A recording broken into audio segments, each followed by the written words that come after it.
कक्षा 10 की विज्ञान की ऑनलाइन क्लास में आप सभी बच्चों का स्वागत है। हम अपने पाठ्यपुस्तक का 8वां अध्याय पढ़ रहे हैं, जिसका नाम है जीव जनन कैसे करते हैं। इसमें सरल एक कोशिकीय जीवों के जनन की विधियों के बारे में हमने पढ़ लिया है। बहुकोशिकीय जटिल जीवों की जो जनन विधियाँ होती हैं, लैंगिक जनन विधियाँ, उनके बारे में पढ़ा गया है। पुष्पी पौधों में लैंगिक जनन की क्रिया कैसे होती है, उसके बारे में पढ़ा गया है।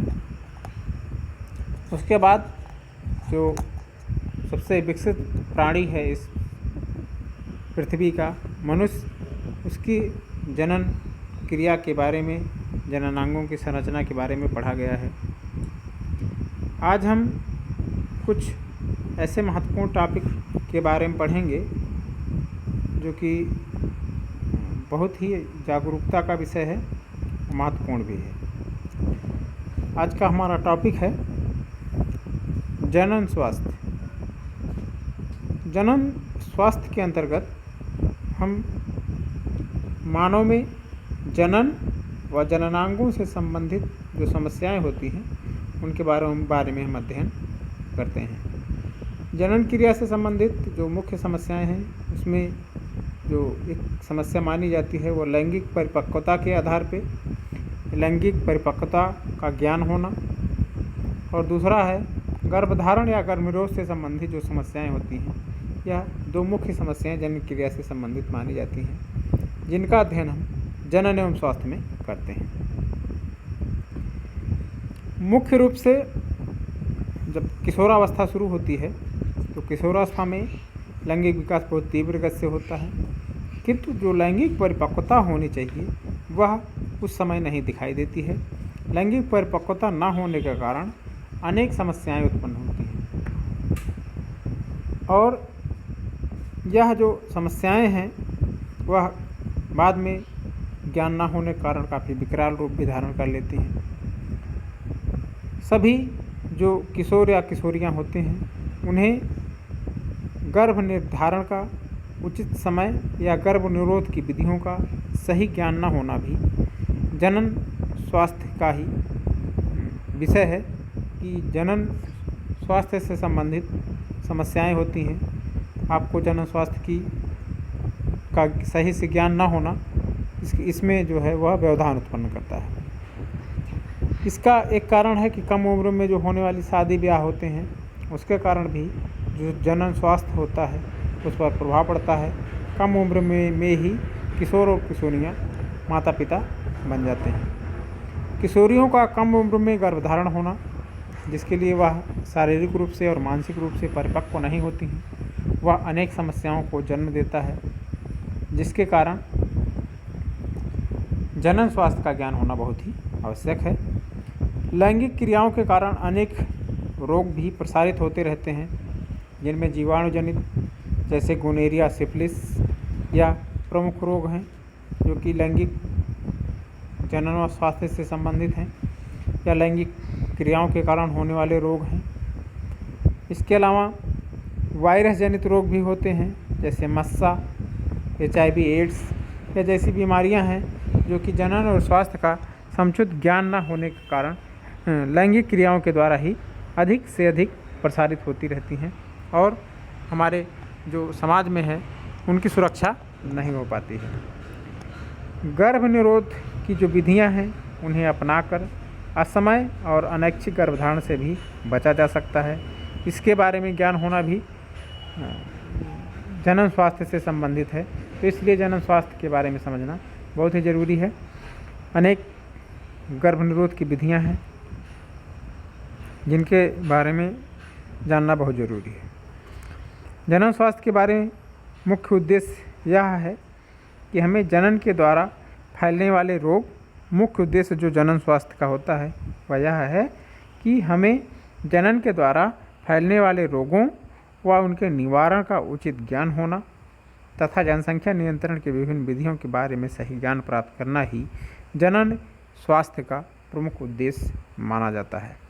तो यह था आज का लेक्चर जो कि जनन और स्वास्थ्य से संबंधित था, बहुत ही महत्वपूर्ण। इन शॉर्ट में आपको समझाया गया है।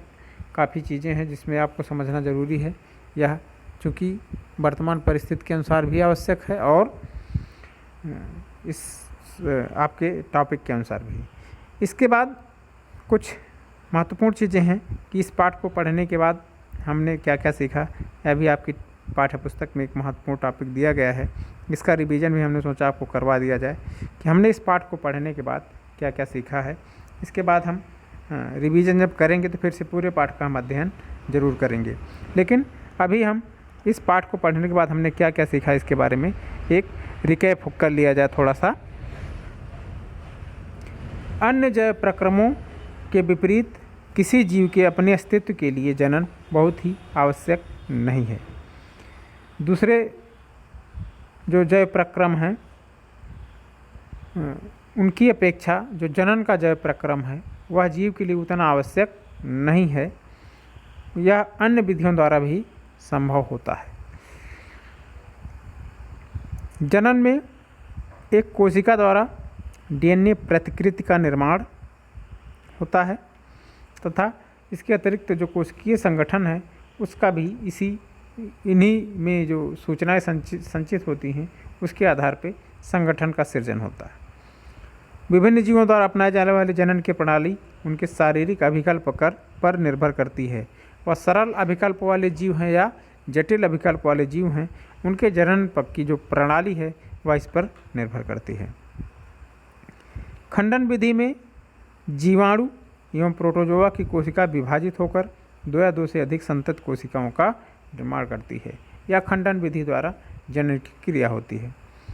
हाइड्रा जैसे जीवों का शरीर कई टुकड़ों में विलग हो जाए तो प्रत्येक भाग से पुनरुद्भवन द्वारा नए जीव विकसित हो जाते हैं।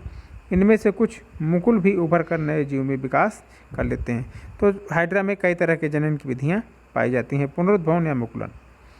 कुछ पौधों में कायिक प्रवर्धन जैसे जड़ तना पत्ती से नए पौधे विकसित हो जाते हैं। तो कायिक भाग से जनन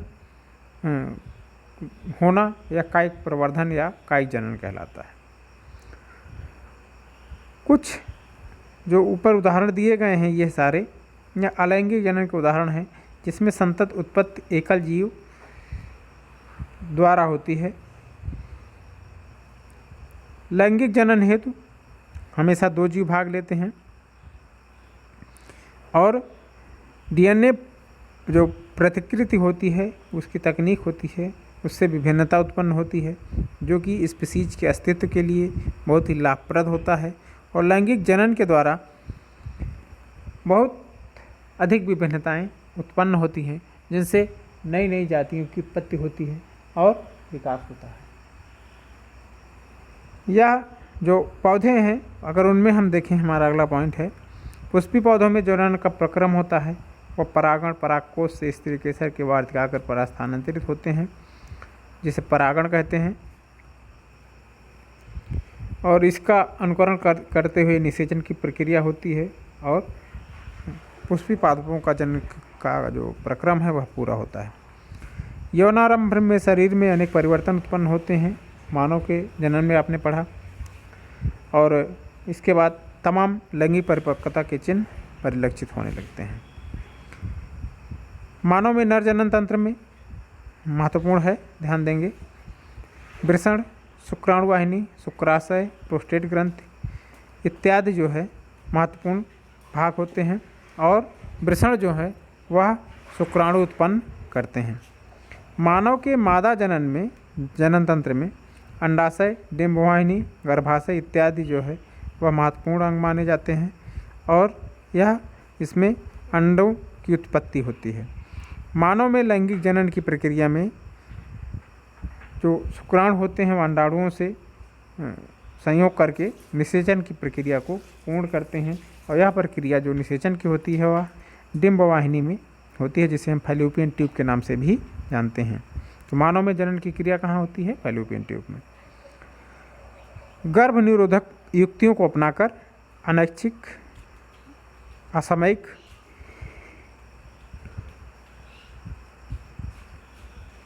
गर्भधारण की क्रिया को रोका जा सकता है। इसके लिए अनेक युक्तियाँ बताई गई हैं।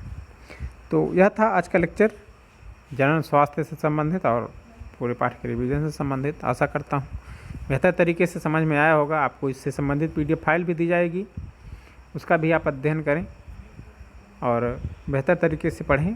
कोई भी चीज़ नहीं समझ में आती तो उसको आप कमेंट करके क्लियर कर लें हमसे। बाकी हम आपसे मिलते हैं अगले लेक्चर के साथ। तब तक आप घर पे रहें, स्वस्थ रहें, पढ़ते रहें। हमारी बहुत बहुत शुभकामनाएँ।